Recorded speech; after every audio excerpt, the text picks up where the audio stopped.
हे मेघनाथ, आज मैं तुझसे युद्ध की नहीं, घर की बात करूंगा। राज्य तलवार से चलता है, पर घर स्त्री के स्वभाव से चलता है। सुन पुत्र, हर स्त्री घर को स्वर्ग भी बना सकती है और उसी घर को नरक भी। और जिस घर में स्वभाव की आग लग जाए, वहां सोने की लंका भी राख हो जाती है। ऐसी स्त्री जो अहंकार को आभूषण समझे, जो वाणी को विष बना ले, जो अपने ही घर वालों को तुच्छ समझे, वो घर की नींव को भीतर से खोखला कर देती है। मेघनाथ, घर ईंट और पत्थर से नहीं टिकता, घर टिकता है सम्मान से। और जिस स्त्री के मन में अपने पति, सास ससुर, परिवार के लिए सम्मान न हो, वो घर में हर दिन युद्ध छेड़ देती है। मैंने देखा है, जहां स्त्री क्रोध को अपना धर्म बना ले, वहां बच्चों का बचपन डर में बीतता है। पति बाहर की दुनिया से लड़कर आता है और घर के द्वार पर ही दूसरा रणभूमि पा लेता है। ऐसी स्त्री जो तुलना में जीती है, उसके पास ये है, हमारे पास क्यों नहीं। उसका घर बड़ा, हमारा छोटा, वो संतोष को मार देती है। और जहां संतोष मर जाए, वहां सुख भी अधिक दिन जीवित नहीं रहता। मेघनाथ, धन की कमी घर को नहीं तोड़ती, वाणी की कठोरता घर को तोड़ती है। गरीबी में भी परिवार हंस सकता है, पर कटु शब्दों के बीच समृद्धि भी रोती है। और सुन, जो स्त्री चुगली को अपना शस्त्र बना ले, जो एक की बात दूसरे तक आग बनाकर पहुंचाए, वो घर में विश्वास की चिता जला देती है।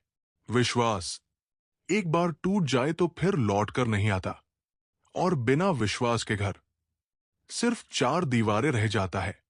परंतु पुत्र, दोष केवल स्त्री का नहीं, पुरुष भी यदि अन्यायी हो, अपमान करे, तो वो भी घर को बर्बाद करता है।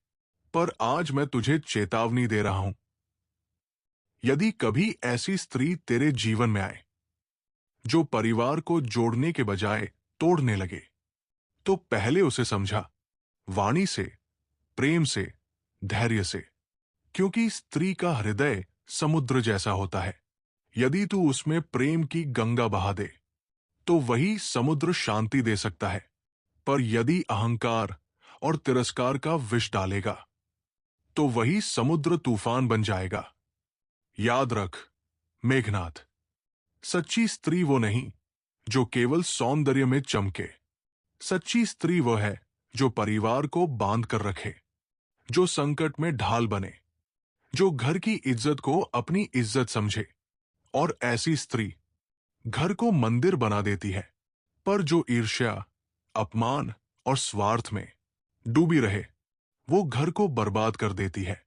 लंका की स्वर्णिम दीवारें भी मन के विकारों से सुरक्षित नहीं रही। मैं स्वयं इसका साक्षी हूं।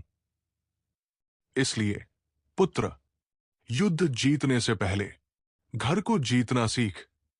क्योंकि जो अपने घर को संभाल न सके, वो संसार क्या संभालेगा। स्वर धीमा, गंभीर। याद रख, घर का विनाश बाहर से नहीं आता, वो भीतर के स्वभाव से जन्म लेता है। और उसी स्वभाव से स्वर्ग भी बनाया जा सकता है।